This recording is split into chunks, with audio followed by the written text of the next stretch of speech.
Namaskar and welcome to Eka. I'm your host Shruti Deora. Eka is a place to learn yoga, pranayam, and meditation from India. We have a mobile app and we also organize daily meditation classes on Zoom. Please check the video description if you'd like to know more. Today, we are talking about science of self-transformation.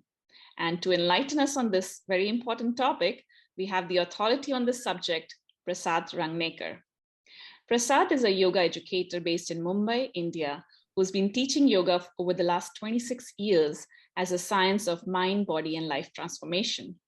He's the founder director of Yoga Prasad Institute and conducts yoga teacher trainings and retreats to spread the wisdom of yoga in its traditional form.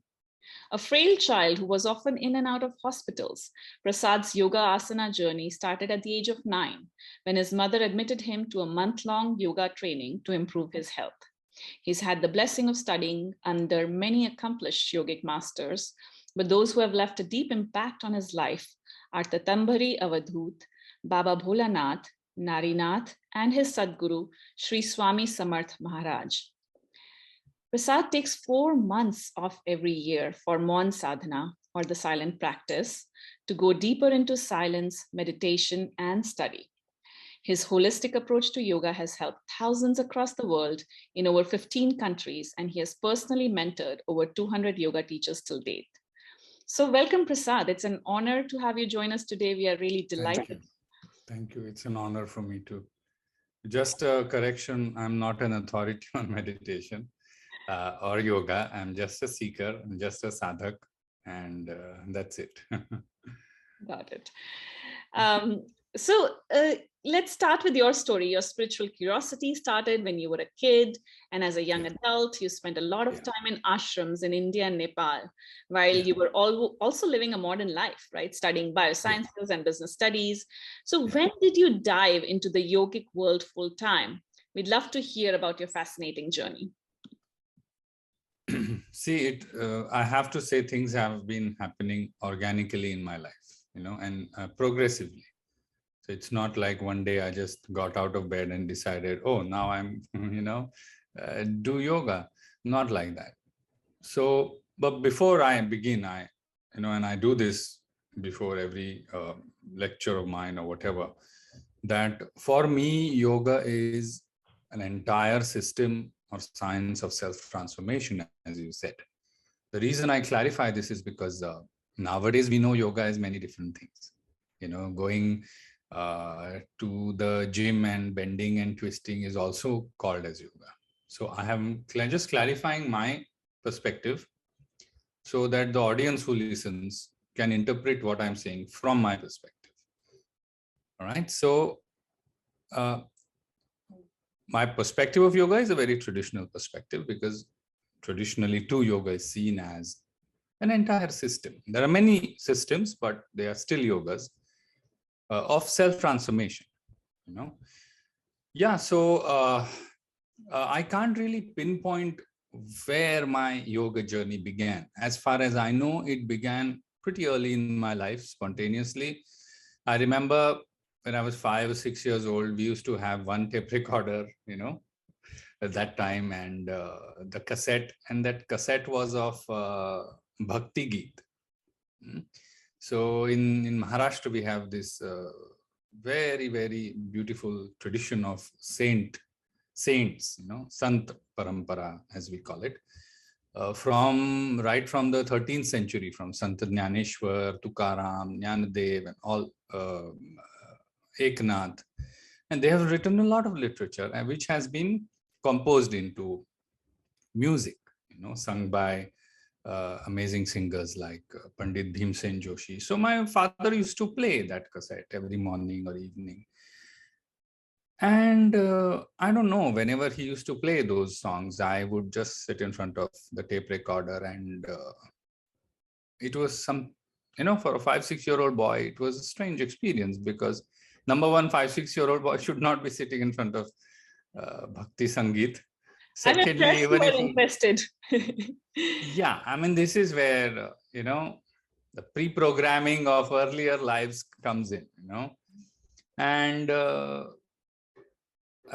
it would just stir me. I still cannot place what sensation that was. At that time, it was even more confusing because, it was a strange sensation. It would be touching. Sometimes my eyes would water, and this all I remembered a decade ago. Because you just tend to forget. Mhm. And then, as you mentioned, when I was 9 years old, summer vacation, my mom was working, so she just registered my sister and I in this yoga course, and it just uh, good karmas, I would say, rather than, yeah, of course, later on, I took the initiative to continue with exploring the mysteries of life, mysteries of self. But yeah, I mean, I can't really, honestly, and it has not also been like some difficulty happened in my life which made me sab hote gaya, just spontaneously started happening. And uh, I really thank the bigger picture or the universe or God, Guru, whatever the bigger hand for just holding me through this journey. That's it, really. I mean, we can have a whole podcast on that, but for now, this much is enough. That's great. No, that's great. I mean, the fact that it was organic, it was natural for you. That is why I think you're so, that is what brings commitment to the path too, I think. Yeah, also for me, see, even if right now somebody says you are spiritual, for me, it doesn't make any sense, because for me, practicality and spirituality are not different. Interesting. Yeah. So it's not like 9 to 5 I'm practical, and after I come back home Saturday Sunday I'm spiritual. For me, there's no hard. I've written many articles on this too. Even in Bhagavad Gita there is a beautiful shloka. It says yoginah karma kurvanti sangham tyaktva atma shuddhaye. Means yogis do their karmas for one single purpose, atma shuddhi, to cleanse their self. So for me, it has always been a journey. Life brings you failure, life brings you success, life brings you happiness, sadness. As we say in Mumbai, chalta hai. It keeps happening. You keep moving on, and you just keep, taking in the lessons and Yeah. adjusting yourself, and just move on. Yeah. Don't take anything too seriously. Yeah. Yeah. Yeah. So you've been teaching yoga now for several decades, right? And your core message is yoga as self-transformation, a process of mind, body, life transformation.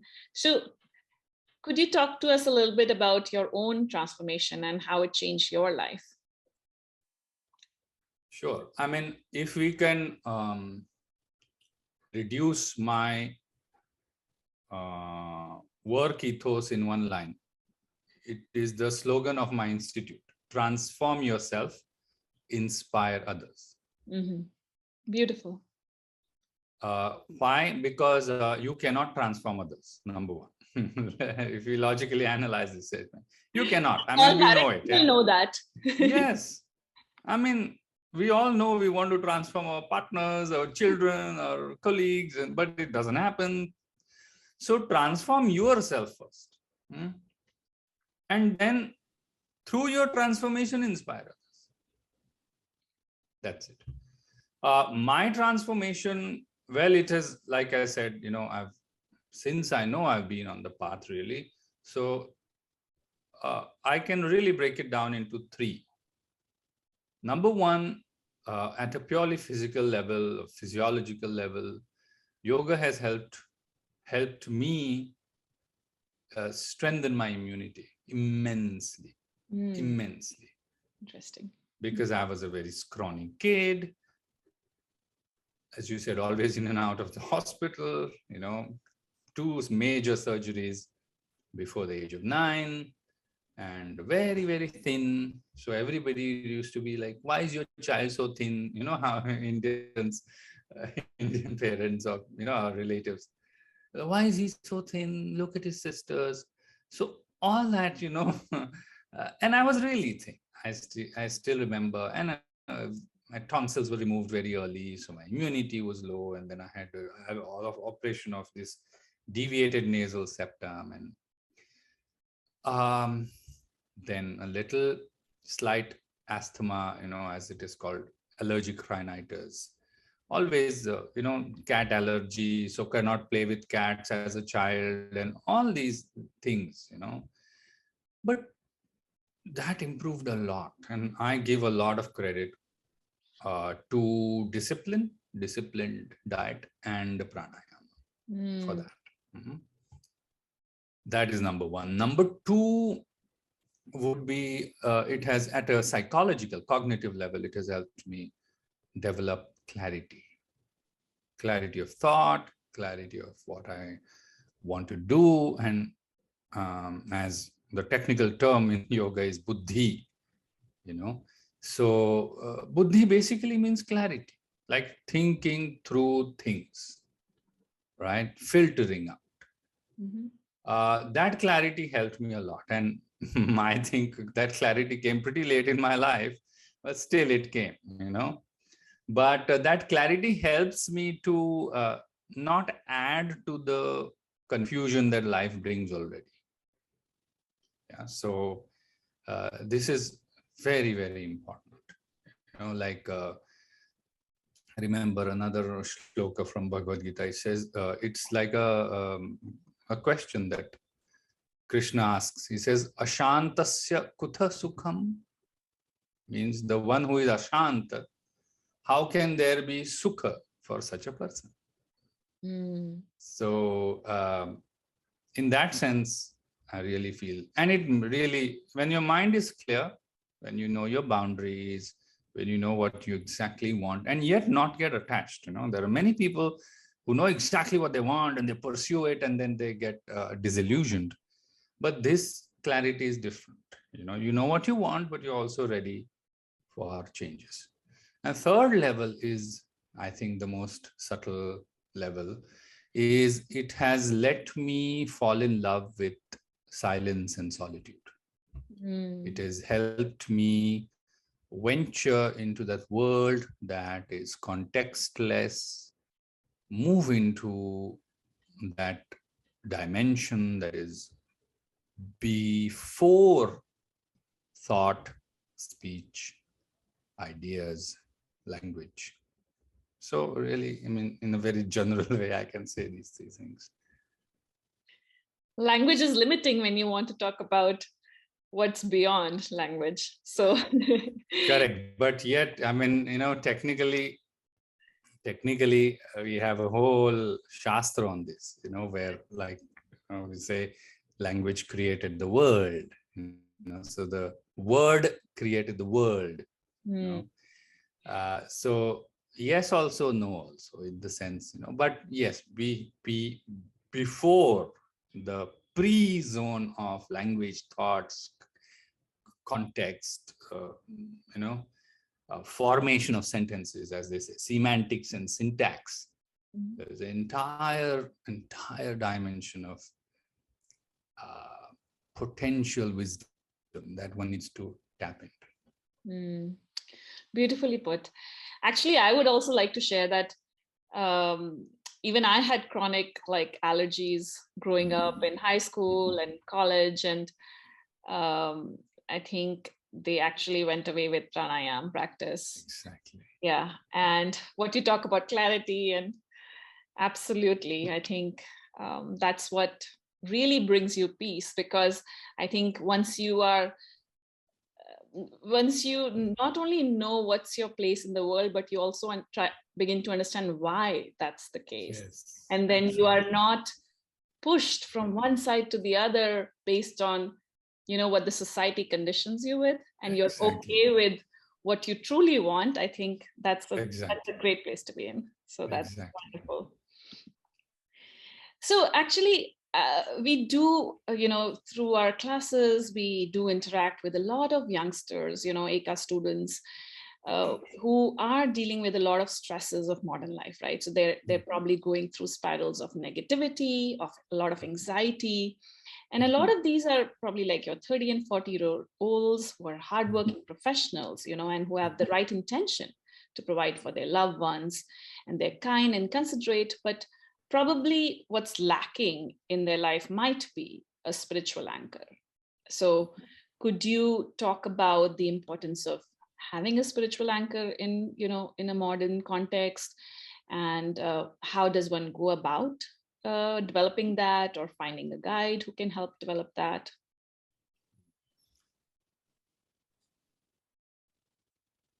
See, again, we have to come to the definition of spirituality. Because we speak in English, our definitions and our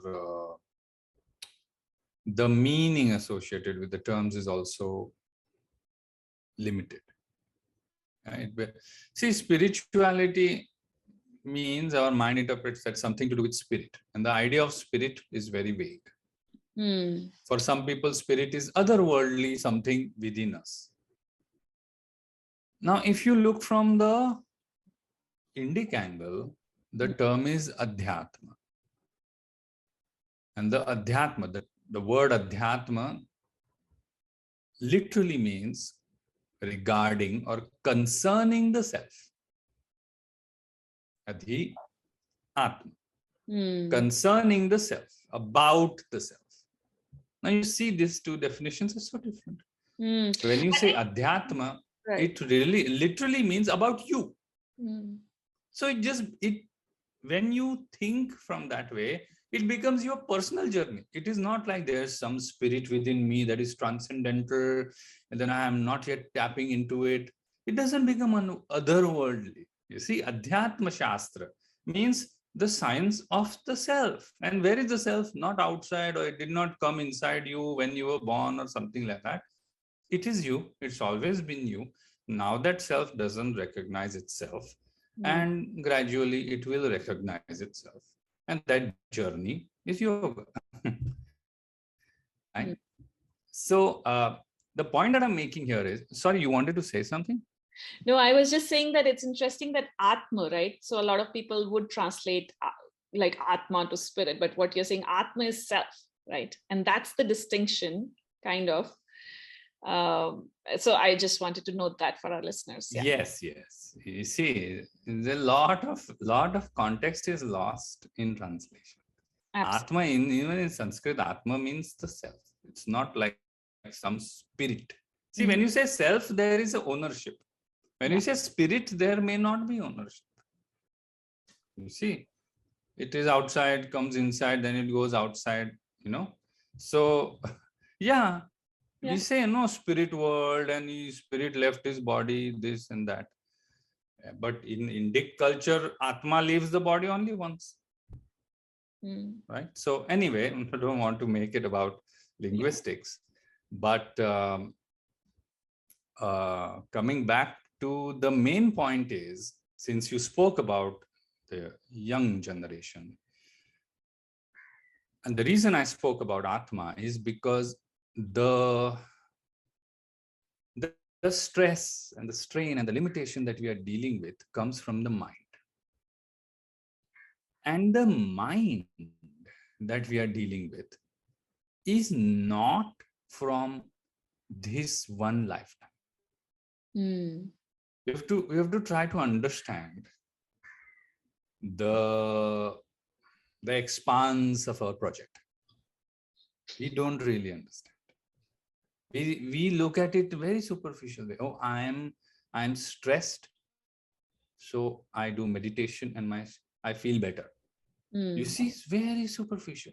But the Yoga Shastras take you to the core essence of it. How so? That mind that we are trying to sort out is not mind of Prasad. It is a summation of all minds lived, or all identities lived by the mind before it was Prasad. All right. An example, an analogy I can give is, I bought a house in resale.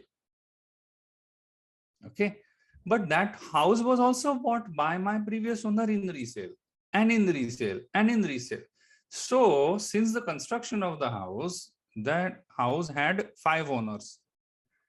So now, even though I claim this house is mine, there have been 5 previous owners. if you want to refurbish the house, you are refurbishing the house uh, for to correct the mistakes of all the previous owners, not just the earlier owner. Same way with our mind. The deep conditionings of fear or self-doubt are all very, very deep, very deep. So when one starts on the path of spirituality or path of self-correction or self-transformation, we have to remember the backlog that we have. And that itself should make us more committed to our journey. So the anchor that you spoke about, that anchor is anchor of practice, sadhana. And that sadhana, the more committed the sadhana, the more faster you will come out of your mental limitations. You know, it's like stronger the medicine, quicker is the effect. It's really like that. It's really like that. So we have to really realize what we are actually doing. We have to realize the magnitude of what we are actually into. You know, it's not just about, oh, I have stress at home. No, because stress is very personal interpretation. Wow. Because we contribute ourselves to the stress. Means in the corporate sector, there is one project. Somebody is stressed about it, somebody is not. It's the same project. Somebody loves dogs, like somebody like me who's walking on the streets and I see a dog, I have to pet that dog, but somebody says, no, dog, just walks around the dog. A dog is a dog. Same way, stress is stress. So what is it that is making you magnify that stress and not some other person is not doing it? It is your contribution. And this is where the specificity comes in. So I think this is a great segue into my next question, which is, so how does one get freedom or experience this self-transformation that one can free yourself from these anxieties, or maybe you can call them sometimes negative thought patterns or stresses? And what is the underlying process of the metamorphosis or the transformation that yoga enables?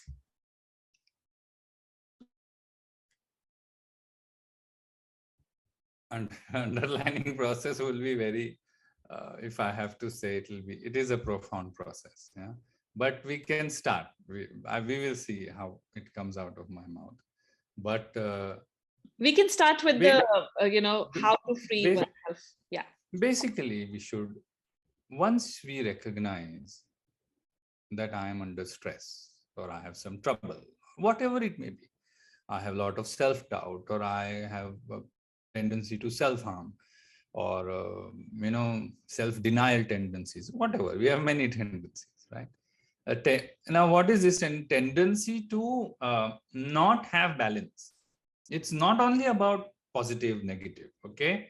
Yoga does not give any importance to positivity or negativity. Samatvam yoga uchyate. This is the definition of yoga. Yoga is harmony, balance. So it's not about, sometimes up, sometimes down. It's normal. But the idea is to come back to your balance. So the journey should ideally start with recognizing that I have stress. This is most important because people are in denial. Most of the people that I deal with, they come to me only after life has given them a bigger blow. Sometimes people come to me for weight loss and I ask them, why have you come for weight loss? Because my doctor asked me to. And then I tell them, don't you feel you should reduce your weight? And they say, no, doctor said otherwise it will harm my heart. So he said I should exercise. You see, so that self-awareness. So when somebody realizes or recognizes that I need to work on this stress and then actually goes about finding solution, that is, as they say, half battle won. So you've come out of the jungle or come out of the forest of confusion and finally found a faint little path. Now, the fact that there is a path, that means people have walked on it and it is going somewhere. So just stay on the path. Now again, don't go here and there. This is the first. Then comes finding methodologies. Okay, what do I need? For that, you need to find a proper guru, or nowadays they will call coach or mentor or therapist, whatever it is. It's just somebody who leads you. And that person who leads you will give you certain techniques, methodologies to sort out this confusion. And that one has to stick to. Now, once you stick to that, we call it sadhana in yoga. Sadhana literally means disciplined, regular practice. Okay, that you commit to. Sadhana is not recreational. Sadhana is not only on the weekends. Sadhana is every day. Just like we eat food to sustain our physical body, we do sadhana to sustain our mind. Right? So once you commit to the sadhana, then the process becomes organic. And that we don't know where it will lead. I mean, we can say you will become more trusting, you'll become more courageous, you'll become more clear and all that, but it is also very subjective. So for now, at a very, very practical level, we can say, recognize your limitations, find a solution provider, get the solution, and commit to the solution. Very practically explained. I think that was very well said. I think it definitely brings a lot of clarity to the whole process. So once, let's say, a person is committed and is, doing sadhana for a while. So then, in terms of I don't know if you'd like to take any examples, or just to help the listeners understand what is it that that brings about the change. Is it just the practice of meditation? Is it more what happens? See, there are two methods here. There are two dimensions here. One is the philosophical, which we call as tattva jnana, the why. And the one is method, the yoga, or the how. Now, why and how has to go together, at least in the Shastras, in the tradition, which does not happen in modern yoga. In modern yoga, we do practices without knowing why we do it. Interesting. Many times. I'm not this very general. What really happens is transformation of mind happens. Transformation of mind happens means, you see, and I have to mention this point, every anxiety is based on identity. Try to, as they say, let this sink in. Yes. Every anxiety is based on identity. Means, before I was a yoga teacher, I had no yoga teacher anxiety. Right? I mean, my friend had yoga teacher anxiety and I was empathetic with her or him, but I had no problem. If I'm not going to be a passenger in an airplane, I don't have a passenger anxiety. If I'm not a mother yet, I'm not going to have mother's anxiety, mother's worry. So you see, so every anxiety is dependent on identity. Now we take our identities way too seriously. Way too seriously, so much so that the identity becomes us. Hmm. This Patanjali calls as asmita. And we don't have just one asmita, we have multiples.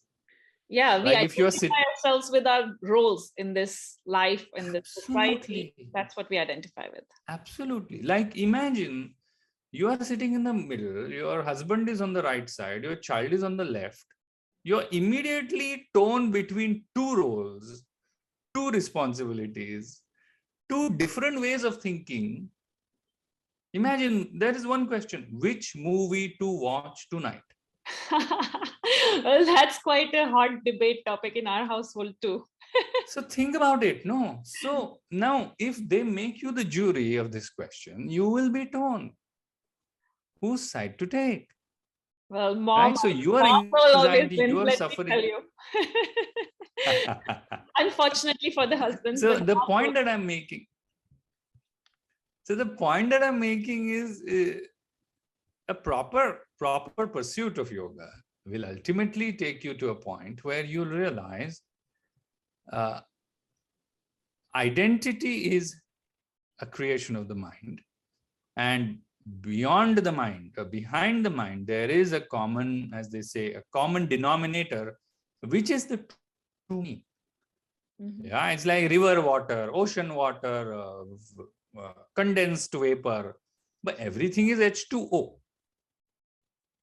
Absolutely. You can, I don't want to take brand names on your podcast, but I drink this brand of cold drink, this juice, that drink, but everything is ultimately made of water. You can literally break it down to H2O.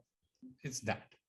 We get too addicted to one brand of cold drink, but we fail to realize that it is just flavored H2O. This will happen gradually. And the more you are released from anxiety of rules or dependence of rules, because, for example, it happens with a lot of parents that when their kids grow up, 18, 20, and start to have life of their own, they go through a huge psychological trauma. Because for 20 years, they have got validated from the child. Mom, what is the answer to 2 + 2? And mom feels, wow, I must be, some mathematician. Yeah, I mean, kids are good to validate your existence. But then when they find their own wings, you come back to that inner vacuum. And then we are like, oops, now what? Now then we find somebody else to fill that vacuum. If you don't find something or someone else to fill that vacuum, then that vacuum just sucks you up like a black hole.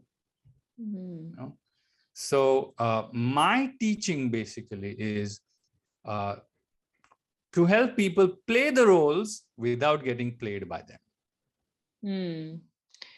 Very interesting. Actually, one of my other Gurujis used to say, we come alone and we go alone, right? Absolutely. So that's one thing to remember. And even your family is part of your journey, but not the full journey.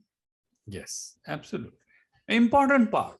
And that's why I call, family, friends, relationships, everything are what I call them as experience givers.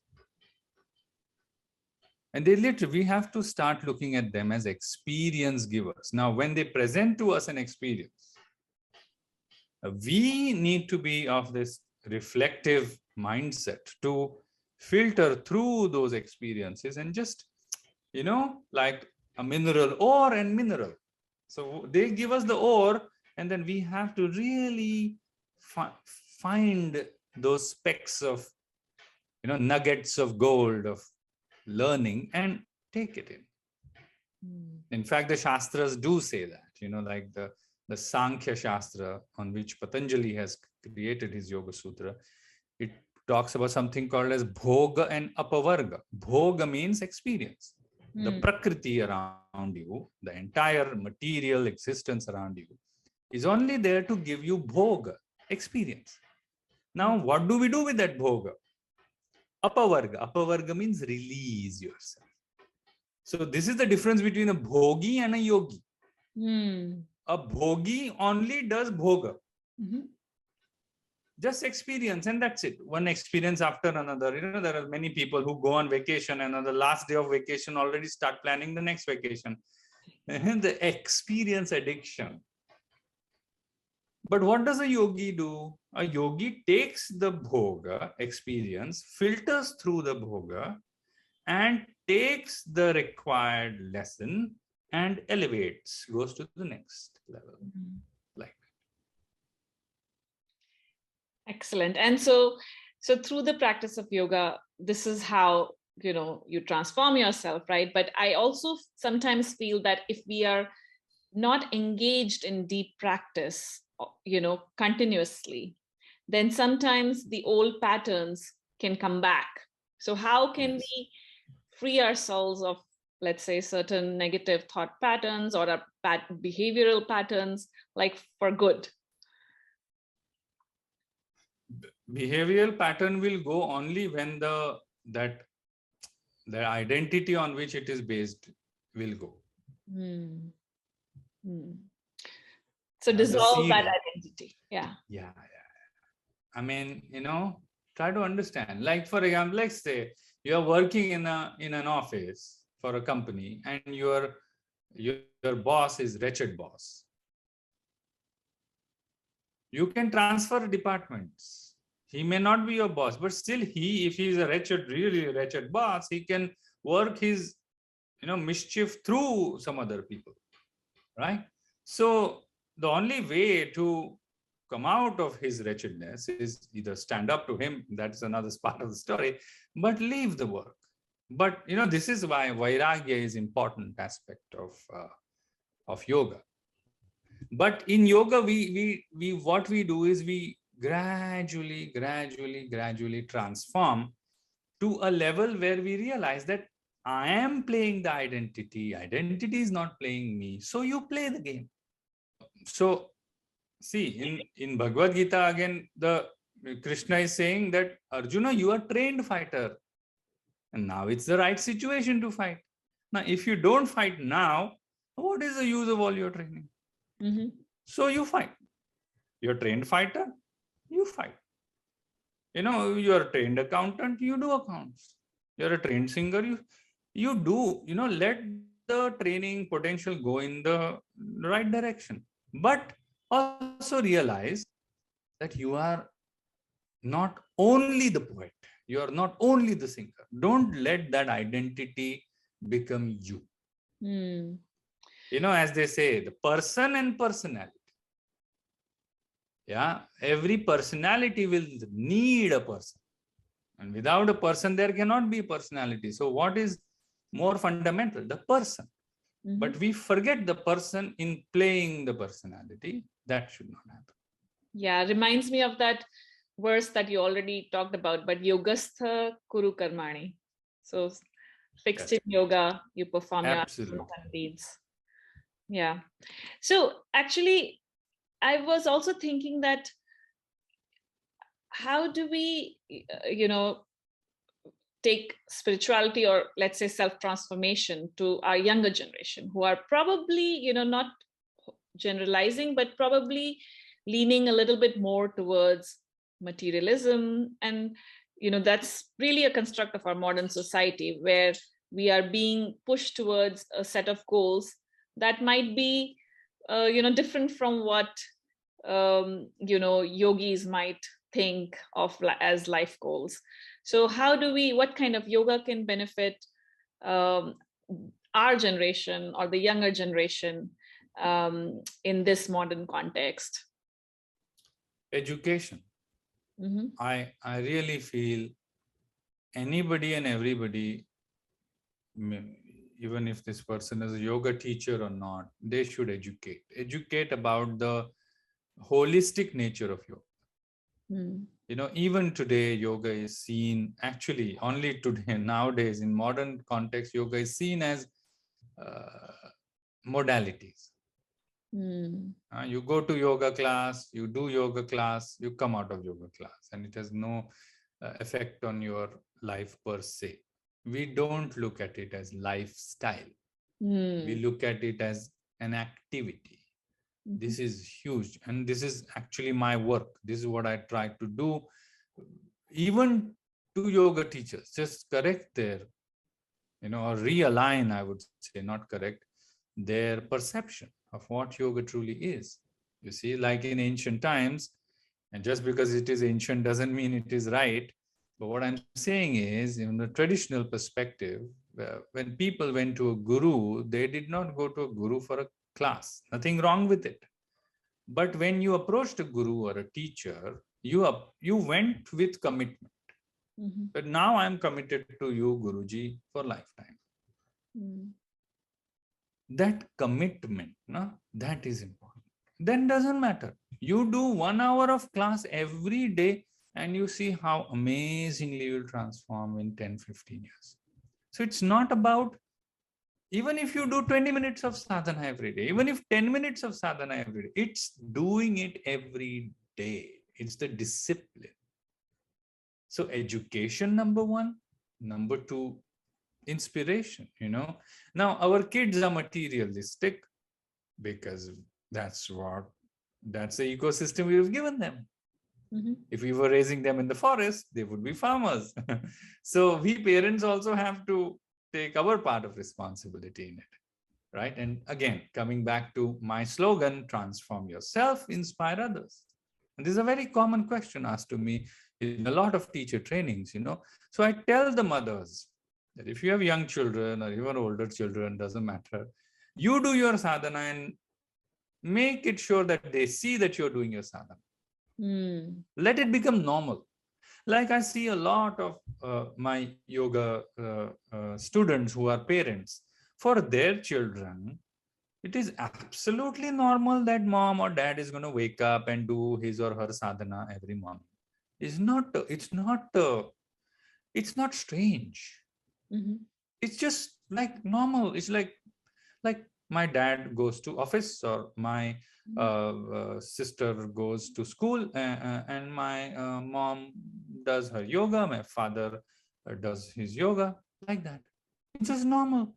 So then the child, naturally, for him it's so normal, the child also does yoga, and then the whole family becomes a yogic family in a proper sense. So education is very, very important. Also, you know things like proper breathing techniques, importance of rest, importance of relaxation, importance of clarity of mind. These are more fundamental than calculus and integration and derivatives that we study. I Absolutely. mean, I studied them in college, but I don't use them. You know, I don't use calculus anymore. But imagine if we had like one period of breathing class every 2 days. Then the child, when he grows up or she grows up, then can deploy. Remember in sixth standard, we were taught that breathing exercise, and the Mm. teacher told us that it will help you calm down your mind. I will do that. So imagine the 35-year-old guy waiting to do his board presentation remembers that in sixth standard, his teacher had told him a breathing technique to calm down his nerves. He uses that. Mm. More important than calculus. I'm not sorry. I'm not dissing calculus, or it You has know, its own place in things, but practicality. no, I think it can provide a really great foundation. And actually, part of what motivates me to share with my kids is I feel like their life would be so much better in many ways if they had the tools in their Correct. toolkit, right? Absolutely. Yeah, Absolutely. I think because right now I mean, they're young, but especially when you grow older, and you have pressures of whatever education and job or whatever life brings you. So I think that is great. But they come around. Shruti, I've seen many, I have many case studies to report that the parents, the kids' parents are my students, and they do their sadhana, and then the kids come around. They Mm. go to their moms or dads and, hey, can you help us with this? Mm. And then the parents write to me, today what happened? You know, and this is why, they if they are in the ecosystem of yoga, one or other day they will come around. Right. Because they will know that, Array, I have inspiration right at home, so why should I go in there? Yeah. Yeah. I think, thank you. But before I let you go, I'm very curious a little bit to know more about your Mauna Sadhana. It's quite incredible that you take so much time off every year.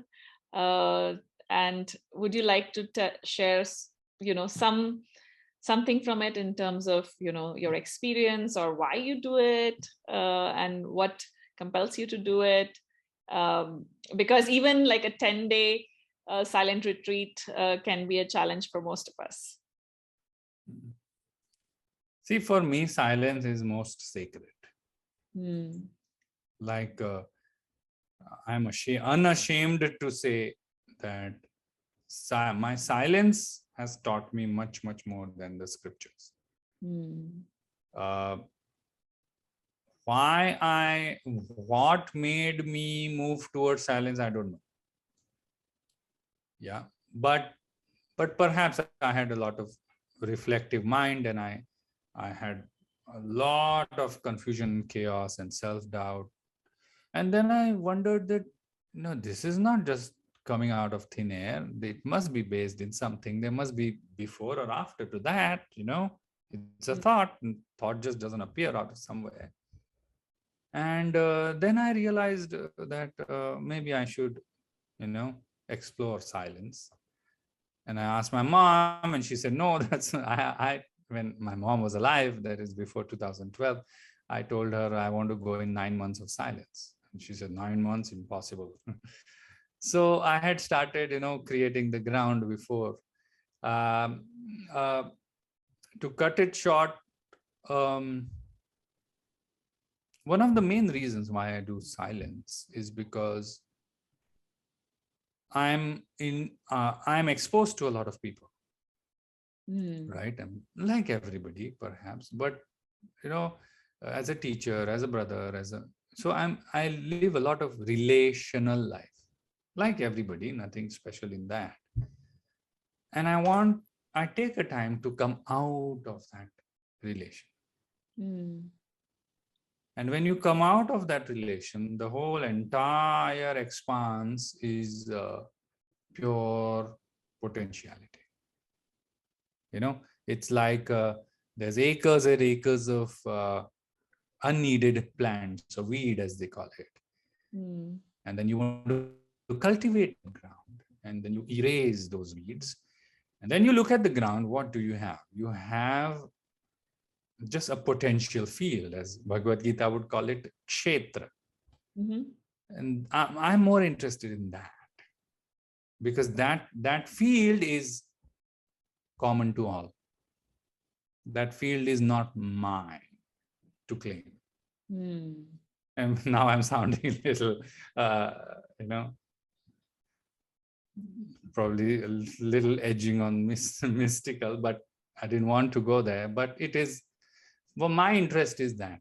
I'm more interested in touching the depths of silence and stillness and solitude more than intellectual prowess through scriptures. That's, yeah. No, thank you for that inspiration.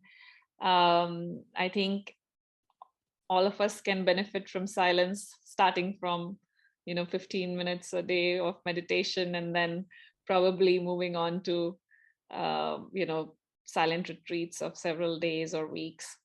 So thank you for that, and thank you so much for taking the time to speak with us. I can really say that we benefited a lot and understood a lot today. So thank you so much. And we hope to speak with you again soon. Thank you so much. I really enjoyed it. Thank you so much. And all the best to the incredible work you're doing. We really need it. Okay.